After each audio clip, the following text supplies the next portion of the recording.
نہج البلاغہ خطبہ نمبر 27۔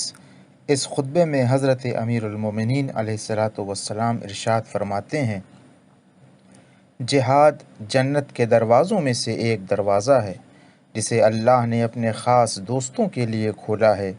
یہ پرہیزگاری کا لباس اللہ کی محکم زرہ اور مضبوط سپر ہے جو اس سے پہلو بچاتے ہوئے اسے چھوڑ دیتا ہے۔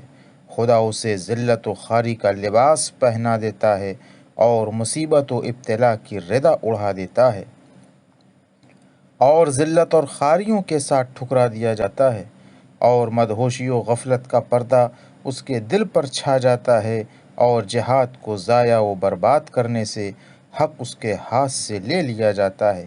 ذلت اسے سہنا پڑتی ہے اور انصاف اس سے روک لیا جاتا ہے۔ میں نے اس قوم سے لڑنے کے لیے رات بھی اور دن بھی، علانیہ بھی اور پوشیدہ بھی تمہیں پکارا اور للکارا، اور تم سے کہا کہ قبل اس کے کہ وہ جنگ کے لیے بڑھیں تم ان پر دھاوا بول دو۔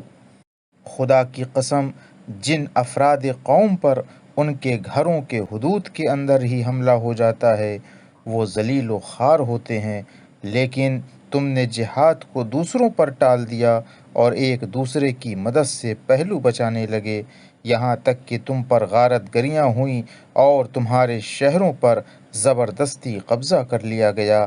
اسی بنی غامد کے آدمی سفیان ابن عوف ہی نے ان کو دیکھ کر اس کی فوج کے سوار شہر میں انبار کے اندر پہنچ گئے اور حسان بکری کو قتل کر دیا، اور تمہارے محافظ سواروں کو سرحدوں سے ہٹا دیا۔ اور مجھے تو یہ اطلاعات بھی ملی ہیں کہ اس جماعت کا ایک آدمی مسلمان اور ذمی عورتوں کے گھروں میں گھس جاتا تھا اور ان کے پیروں سے کڑے، ہاتھوں سے کنگن اور گلوبند اور گوشوارے اتار لیتا تھا، اور ان کے پاس اس سے حفاظت کا کوئی ذریعہ نظر نہ آتا تھا سوائے اس کے کہ انا للہ و انا الیہ راجعون کہتے ہوئے صبر سے کام لیں یا خوشامدی کر کے اس سے رحم کی التجا کر لیں۔ وہ لدے پھندے ہوئے پلٹ گئے، نہ کسی کے زخم آیا نہ کسی کا خون بہا۔ اب اگر کوئی مسلمان انسانیت کے بعد رنج و ملال سے مر جائے تو اسے ملامت نہیں کی جا سکتی، بلکہ میرے نزدیک ایسا ہی ہونا چاہیے۔ العجاب ثم العجاب۔ خدا کی قسم، ان لوگوں کا باطل پر ایکا کر لینا اور تمہاری جمعیت کا حق سے منتشر ہو جانا دل کو مردہ کر دیتا ہے اور رنج و اندوہ بڑھا دیتا ہے۔ تمہارا برا ہو، تم غم و حزن میں مبتلا ہو، تم تو تیروں کا از خود نشانہ بنے ہوئے ہو، تمہیں ہلاک اور تاراج کیا جا رہا ہے، مگر تمہارے قدم حملے کے لیے نہیں اٹھتے۔ وہ تم سے لڑ رہے ہیں اور تم جنگ سے جی چراتے ہو، اللہ کی نافرمانیاں ہو رہی ہیں اور تم راضی ہو رہے ہو۔ اگر گرمیوں میں تمہیں ان کی طرف بڑھنے کے لیے کہتا ہوں تو تم یہ کہتے ہو کہ یہ انتہائی شدت کی گرمی کا زمانہ ہے، اتنی مہلت دیجیے کہ گرمی کا زور ٹوٹ جائے، اور اگر سردیوں میں چلنے کے لیے کہتا ہوں تو تم یہ کہتے ہو کہ کڑاکے کا جاڑا پڑ رہا ہے۔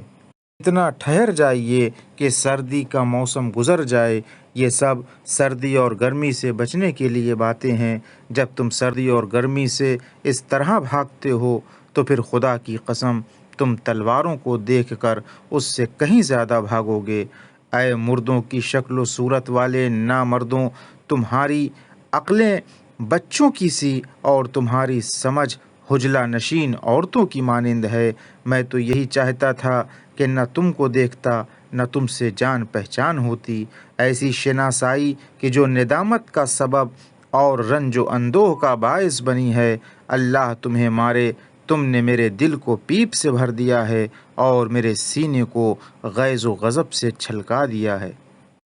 تم نے مجھے غم و حزن کے جرعے پے در پے پلائے، نافرمانی کر کے میری تدبیر اور رائے کو تباہ کر دیا، یہاں تک کہ قریش کہنے لگے کہ علی ہے تو مرد شجاع لیکن جنگ کے طور طریقوں سے واقف نہیں۔ اللہ ان کا بھلا کرے، کیا ان میں سے کوئی ہے جو مجھ سے زیادہ جنگ کی مزاولت رکھنے والا اور میدان وغا میں میرے پہلے سے کار نمایاں کیے ہوئے ہو؟ میں تو ابھی 20 برس کا بھی نہ تھا کہ حرب و ضرب کے لیے اٹھ کھڑا ہوا، اور اب تو 60 سے بھی اوپر ہو گیا ہوں، لیکن اس کی رائے ہی کیا جس کی بات نہ مانی جائے۔ والسلام علیکم ورحمۃ اللہ وبرکاتہ۔